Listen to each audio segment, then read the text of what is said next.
During the Cold War, the plains of Europe were a potential battlefield, a tense chessboard where NATO and the Warsaw Pact faced off. The Soviets had a clear advantage, a seemingly endless wave of tanks, ready to pour through the Fulda Gap. For NATO planners, this was a nightmare scenario. How could they possibly stop such an overwhelming armored assault? The answer came in the form of a plane that was, to put it mildly, unconventional. It wasn't sleek, it wasn't fast, but it was built for one purpose: to kill tanks. This is the story of the A-10 Thunderbolt Saguna, better known as the Warthog, and the terrifying cannon that struck fear into the hearts of Soviet tankers. To understand why the A-10 was so horrifying, you first have to understand the Soviet doctrine.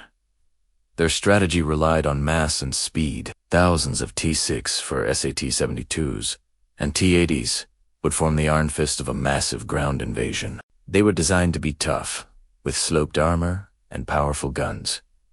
On paper, they were formidable, but every piece of armor has a weakness, and the A-10 was designed to exploit it with brutal efficiency. The story of the A-10 begins in the aftermath of the Vietnam War.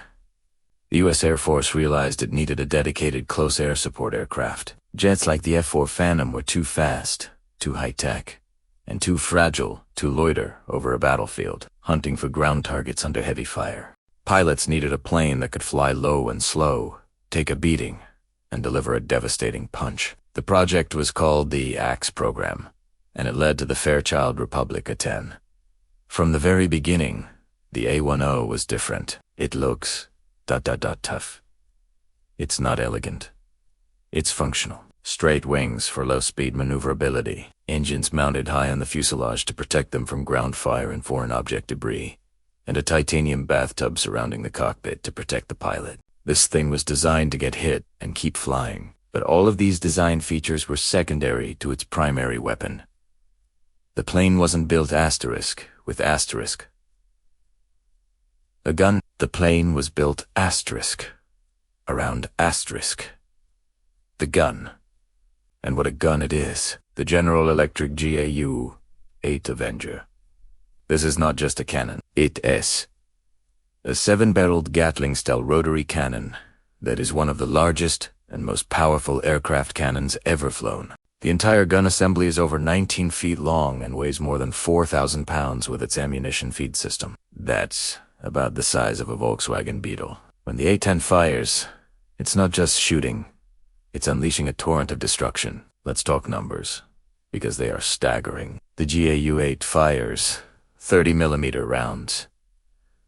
These aren't just bullets. They are massive shells, some weighing over a pound each.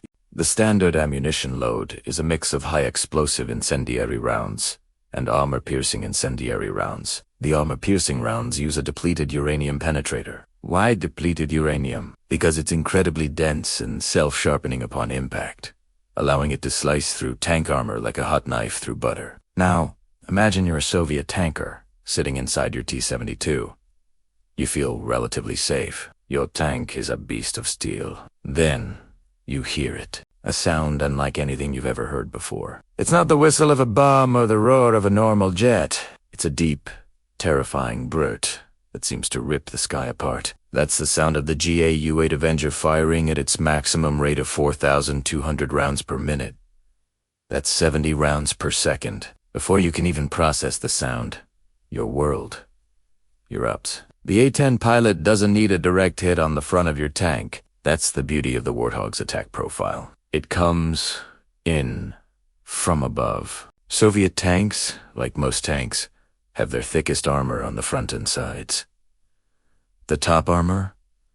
That's the weakest point. It's designed to protect against artillery shrapnel, not a direct assault from a depleted uranium slug traveling at over 3,000 feet per second. A 1 to 2 second burst from the Avenger is enough to saturate a target area. The rounds slam into the top of the tank, punching through the thinner armor over the engine compartment or the crew turret. Once inside, chaos ensues. The high-explosive incendiary rounds detonate, spraying shrapnel and fire throughout the crew compartment. If the depleted uranium penetrator hits the ammunition stores, the result is a catastrophic explosion, a phenomenon known as a jack-in-the-box effect, where the turret is blown clean off the hull.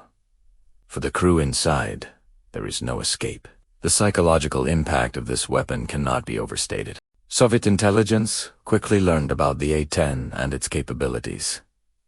They ran simulations. They studied its weapon systems. And what they found was deeply unsettling. Their doctrine of overwhelming force was suddenly faced with a weapon that could systematically dismantle their armored columns from the air with horrifying speed and efficiency. Reports from defectors and intelligence sources during the Cold War painted a grim picture. Soviet tankers were allegedly shown training films of the A-10's effectiveness, and the morale impact was significant. It became a boogeyman. The mere presence of A-10s in a region was a major deterrent. The thought of being on the receiving end of that cannon was a terrifying prospect. There's nowhere to run, nowhere to hide. The ground around you erupts, and your steel fortress is turned into a coffin in seconds. The legend of the Warthog was cemented during the First Gulf War in 1991. The Highway of Death became a stark symbol of the A-10's destructive power. Iraqi armored columns fleeing Kuwait were caught in the open. A-10s, flying low and slow, went to work. They destroyed hundreds of tanks, armored personnel carriers, and trucks. The images of that devastation were a real-world demonstration of what NATO had planned for a potential European conflict. It proved that the theoretical horror of the GAU-8 was very, very real. Pilots who have flown the A-10 described the experience of firing the gun as visceral. The entire aircraft shudders. The recoil force is immense, nearly equal to the thrust of one of its engines. Smoke fills the area in front of the cockpit, and the smell of cordite is overwhelming. It is a raw, brutal, and incredibly effective weapon system. Even today, in an age of stealth fighters and long-range smart missiles, the A-10 Warthog continues to serve. It's been upgraded over the years, but its core mission remains the same. Get close, get personal, and support the troops on the ground. Its ability to absorb damage and keep fighting is legendary. There are countless stories of A-10s returning to base with massive holes in their wings, damaged engines, and even parts of the tail missing. So, while the Cold War never went hot in Europe, the fear was real. For the thousands of Soviet tankers who were trained to be the tip of the spear in an invasion of the West, the low, slow silhouette of the A-10 Warthog and the unforgettable bird of its Avenger cannon represented a uniquely terrifying threat. It was a purpose-built tank killer, a monster designed to haunt their nightmares, and it remains one of the most iconic and feared aircraft ever to take to the skies. Thanks for watching our deep dive into the A-10's fearsome reputation. If you found this piece of military history fascinating, make sure to hit that like button and subscribe for more stories from the dark side of war. Let us know in the comments what other legendary weapons you'd like us to cover. See you in the next one.